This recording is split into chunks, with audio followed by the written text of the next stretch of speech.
ಇಡೀ ಕರ್ನಾಟಕದ ಎಲ್ಲ ರೈತರಿಗೆ ರಾಜ್ಯದ ಮುಖ್ಯಮಂತ್ರಿ ಸಿಎಂ ಸಿದ್ದರಾಮಯ್ಯ ಗುಡ್ ನ್ಯೂಸ್. ರೈತರಿಗೆ ಕೃಷಿ ಭಾಗ್ಯ ಯೋಜನೆ ಮರುಜಾರಿ ಹಾಗೂ ರೈತರಿಗೆ ಈ ಬೇಸಿಗೆ ನೀರಾವರಿ ಮಾಡಿಕೊಳ್ಳಲು ಕೃಷಿ ಹೊಂಡಗಳು ಹಾಗೂ ತಾಪಲಿನ್, ತಾಡಪತ್ರಿ ಹಾಗೂ ಮನೆಯಲ್ಲಿರುವ ಜಾನುವಾರು, ಕುರಿ ಹಾಗೂ ಮೇಕೆ ಹಾಗೂ ಎಮ್ಮೆ ಹೀಗೆ ಯಾವುದೇ ಜಾನುವಾರುಗಳು ಮರಣ ಹೊಂದಿದ್ರೆ ಸರ್ಕಾರದಿಂದ ಸಹಾಯಧನ ಘೋಷಣೆ ಸೇರಿದಂತೆ ಸಾಕಷ್ಟು ಯೋಜನೆಗಳಿಗೆ ಸಿಎಂ ಸಿದ್ದರಾಮಯ್ಯನವರು ಅಧಿಕೃತವಾಗಿ ಚಾಲನೆ ನೀಡಿ ಘೋಷಿಸಿದ್ದಾರೆ. ಇಡೀ ರಾಜ್ಯದ ರೈತರಿಗಾಗಿ ಕೃಷಿ ಭಾಗ್ಯ ಯೋಜನೆಯನ್ನ ಮರುಚಾಲನೆ ಮಾಡಿ ರೈತರಿಗೆ ಅನುಕೂಲವಾಗುವ ಅನೇಕ ಯೋಜನೆಗಳನ್ನು ಕೂಡ ಜಾರಿಗೊಳಿಸಿದ್ದಾರೆ. ನೀವು ಕೂಡ ರೈತರಾಗಿದ್ರೆ ಅಥವಾ ರೈತ ಕುಟುಂಬಕ್ಕೆ ಸೇರಿದವರಾಗಿದ್ರೆ ತಪ್ಪದೆ ಈ ವಿಡಿಯೋವನ್ನ ಈಗಲೇ ಲೈಕ್ ಮಾಡಿ ಹಾಗೂ ರಾಜ್ಯದ ಎಲ್ಲ ರೈತರಿಗೂ ತಲುಪುವವರೆಗೂ ಎಲ್ಲ ಕಡೆ ಶೇರ್ ಮಾಡಿ. ಹಾಗೂ ಎಲ್ಲಿಯೂ ಕೂಡ ಸ್ಕಿಪ್ ಮಾಡದೆ ಈ ವಿಡಿಯೋವನ್ನ ಕೊನೆವರೆಗೂ ನೋಡಿ. ಮುಖ್ಯಮಂತ್ರಿ ಸಿದ್ದರಾಮಯ್ಯ ಅವರು ರೈತರಿಗೆ ಸಂಬಂಧಿಸಿದ ಸ್ಥಗಿತಗೊಂಡಿದ್ದ ಕೃಷಿ ಭಾಗ್ಯ ಯೋಜನೆಗೆ ಮರುಚಾಲನೆ ನೀಡುವುದಾಗಿ ಘೋಷಿಸಿದ್ದಾರೆ. ಇದು ಸೇರಿದಂತೆ ಸರ್ಕಾರದ ಸಾಧನೆಗಳ ಕುರಿತು ಮಹತ್ವದ ಭರವಸೆ ಹಾಗೂ ಸಾಧನೆಗಳನ್ನು ವಿವರಿಸಿದ್ದಾರೆ. 1,000 ದಿನಗಳ ಈ ಸಂಭ್ರಮಾಚರಣೆಯ ಸಂದರ್ಭದಲ್ಲಿ ನಮ್ಮ ಸರ್ಕಾರದ ಎಲ್ಲ ಸಾಧನೆಗಳ ಶ್ರೇಯವನ್ನ ನಾಡಿನ ಜನತೆಗೆ ಅರ್ಪಿಸುತ್ತಿದ್ದೇವೆ. ನಿಮ್ಮ ಪ್ರೀತಿ ಸಹಕಾರ ಮುಂದೆಯೂ ನಮ್ಮೊಂದಿಗಿರಲಿ ಕೋರಿ ಸಿದ್ದರಾಮಯ್ಯ ಅವರು ಹಾವೇರಿ ಸಾಧನ ಸಮಾವೇಶದಲ್ಲಿ ಮಾತನಾಡಿದ್ದು ಈ ಬಗ್ಗೆ ಟ್ವೀಟ್ ಮಾಡಿದ್ದಾರೆ.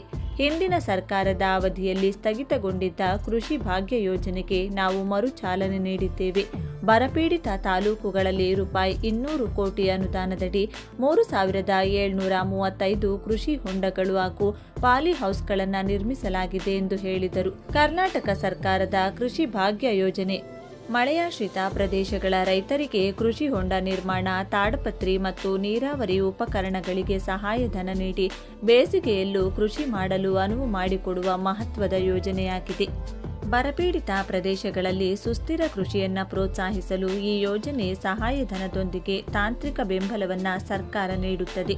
ಮಳೆಯಾಶ್ರಿತ ಕೃಷಿಯಲ್ಲಿ ತೊಡಗಿರುವ ರಾಜ್ಯದ ಲಕ್ಷಾಂತರ ಕುಟುಂಬಗಳಿಗೆ ನಮ್ಮ ಈ ಯೋಜನೆ ಅನಿಶ್ಚಿತತೆಯ ಆತಂಕವನ್ನ ರಾಜ್ಯ ಸರ್ಕಾರ ದೂರ ಮಾಡಿದೆ.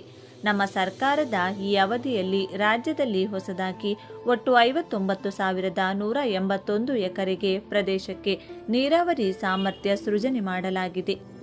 ಏತ ನೀರಾವರಿ, ಕೆರೆ, ಕಾಲುವೆಗಳ ಆಧುನೀಕರಣ, ಬ್ರಿಡ್ಜ್ ಕಮ್ ಬ್ಯಾರೇಜ್ ನಿರ್ಮಾಣ ಸೇರಿದಂತೆ 9,331 ಕೋಟಿ ರೂಪಾಯಿ ವೆಚ್ಚದ 77 ಹೊಸ ಕಾಮಗಾರಿಗಳು ಅನುಷ್ಠಾನಗೊಳ್ಳುತ್ತಿವೆ. ಇದರಿಂದ ನೀರಿಲ್ಲದೆ ಬರಡಾಗಿದ್ದ ಭೂಮಿಗೂ ಇಂದು ಜೀವಜಲ ಹರಿಯುತ್ತಿದೆ ಎಂದು ಅವರು ಸರ್ಕಾರದ ಸಾಧನೆ ವಿವರಿಸಿದರು. ಪ್ರತಿ ಟನ್ಗೆ ₹50ನಂತೆ ರಾಜ್ಯ ಸರ್ಕಾರದಿಂದ ಒಟ್ಟು 300 ಕೋಟಿ ರೂಪಾಯಿ ಸಬ್ಸಿಡಿ ಹಂಚಿಕೆ ಮಾಡುವ ಮೂಲಕ ರೈತರಿಗೆ ಎದುರಾಗಿದ್ದ ಬಹುದೊಡ್ಡ ಸಂಕಷ್ಟದಿಂದ ಪಾರು ಮಾಡಿದ್ದೇವೆ. ಸರ್ಕಾರಿ ರೇಷ್ಮೆಗೂಡು ಮಾರುಕಟ್ಟೆಯಲ್ಲಿ ನಗದು ರಹಿತ ಡಿಜಿಟಲ್ ವಹಿವಾಟು ಜಾರಿಗೊಳಿಸಿದ ದೇಶದ ಏಕೈಕ ರಾಜ್ಯ ಕರ್ನಾಟಕ. ರಾಜ್ಯದ ರೇಷ್ಮೆ ಮಾರಾಟ ಕೇಂದ್ರಗಳಲ್ಲಿ ನಗದು ರಹಿತ ಆನ್ಲೈನ್ ವಹಿವಾಟು, ಈ ಹರಾಜು ಹಾಗೂ ಈ ತೂಕ ಮಾಪನ ವ್ಯವಸ್ಥೆಯ ಮೂಲಕ ಮಾರುಕಟ್ಟೆಯಲ್ಲಿ ಪಾರದರ್ಶಕತೆ ತಂದು ರೇಷ್ಮೆ ಬೆಳೆಗಾರರ ಹಿತ ರಕ್ಷಿಸಲಾಗಿದೆ. ಹಿಂದಿನ ಸರ್ಕಾರದ ಅವಧಿಯಲ್ಲಿ ಸ್ಥಗಿತಗೊಂಡಿದ್ದ ಕೃಷಿ ಭಾಗ್ಯ ಯೋಜನೆಗೆ ನಾವು ಮರುಚಾಲನೆ ನೀಡಿದ್ದು ಬರಪೀಡಿತ ತಾಲೂಕುಗಳಲ್ಲಿ 200 ಕೋಟಿ ರೂಪಾಯಿ ಅನುದಾನದಡಿ 3,735 ಕೃಷಿ ಹೊಂಡಗಳು ಹಾಗೂ ಪಾಲಿ ಹೌಸ್ಗಳನ್ನು ನಿರ್ಮಿಸಲಾಗಿದೆ. ಮಳೆಯಾಶ್ರಿತ ಕೃಷಿಯಲ್ಲಿ ತೊಡಗಿರುವ ರಾಜ್ಯದ ಲಕ್ಷಾಂತರ ಕುಟುಂಬಗಳಿಗೆ ನಮ್ಮ ಈ ಯೋಜನೆ ಅನಿಶ್ಚಿತತೆಯ ಆತಂಕವನ್ನ ದೂರ ಮಾಡಿದೆ. ಪ್ರವಾಹ ಸಂತ್ರಸ್ತರಿಗೂ 1,218 ಕೋಟಿ ರೂಪಾಯಿ. ಕಳೆದ ಮಳೆಗಾಲದಲ್ಲಿ ಸುರಿದ ಭಾರೀ ಮಳೆಯಿಂದಾಗಿ ಬೆಳೆ ನಷ್ಟಕ್ಕೀಡಾದ ರಾಜ್ಯದ ರೈತರಿಗೆ ಸಕಾಲದಲ್ಲಿ ನೆರವಿಗೆ ನಿಂತಿದ್ದು ನಮ್ಮ ಸರ್ಕಾರ. ಪ್ರವಾಹ ಸಂತ್ರಸ್ತ 14.21 ಲಕ್ಷ ರೈತರಿಗೂ 1,218 ಕೋಟಿ ಎಸ್ಡಿಆರ್ಎಫ್ ಅನುದಾನ ಹಾಗೂ 1,032 ಕೋಟಿ ರೂಪಾಯಿ ಹೆಚ್ಚುವರಿಯಾಗಿ ಪರಿಹಾರ ಹಂಚಿಕೆ ಮಾಡಿ ಕಷ್ಟ ಕಾಲದಲ್ಲಿ ಅನ್ನದಾತರ ಕೈ ಹಿಡಿದಿದ್ದೇವೆ. ಜಾನುವಾರು ಮತ್ತು ಕುರಿ ಅಥವಾ ಮೇಕೆಗಳು ಆಕಸ್ಮಿಕ ಮರಣ ಹೊಂದಿದ್ರೆ ಪರಿಹಾರ ನೀಡುವ ಅನುಗ್ರಹ ಯೋಜನೆಗೆ ಮರುಚಾಲನೆ ನೀಡಲಾಗಿದೆ. ಈವರೆಗೆ ಸುಮಾರು 100 ಕೋಟಿ ರೂಪಾಯಿ ಪರಿಹಾರ ವಿತರಣೆ.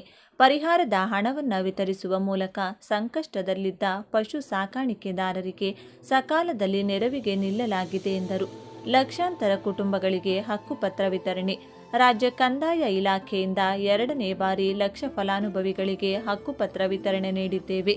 ಹಕ್ಕುಪತ್ರಗಳನ್ನು ಇಲ್ಲಿಯವರೆಗೆ 2.20 ಲಕ್ಷ ಕುಟುಂಬಗಳು ಪಡೆದಿವೆ. ಇದು ನಮ್ಮ ಸರ್ಕಾರದ ದಾಖಲೆ. ರಾಜ್ಯದ ಜಿಡಿಪಿಯನ್ನ ದೇಶದಲ್ಲೇ ನಂಬರ್ 1 ಆಗಿಸಿದ್ದು ನಮ್ಮ ಜನಪರ ಸರ್ಕಾರ. ಕಂದಾಯ ಇಲಾಖೆಗೆ ಕೃಷ್ಣ ಬೈರೇಗೌಡರು ಸಚಿವರಾದ ಮೇಲೆ ಕ್ರಾಂತಿಕಾರಿ ಪ್ರಗತಿಯಾಗಿದೆ. ಜಿಡಿಪಿ ತೆರಿಗೆ ಸಂಗ್ರಹದಲ್ಲೂ ರಾಜ್ಯ ದಾಖಲೆ ವೇಗದಲ್ಲಿ ಸಾಗುತ್ತಿದೆ ಎಂದು ಅವರು ತಮ್ಮ ಸರ್ಕಾರದ ಸಾಧನೆ ತಿಳಿಸಿದರು.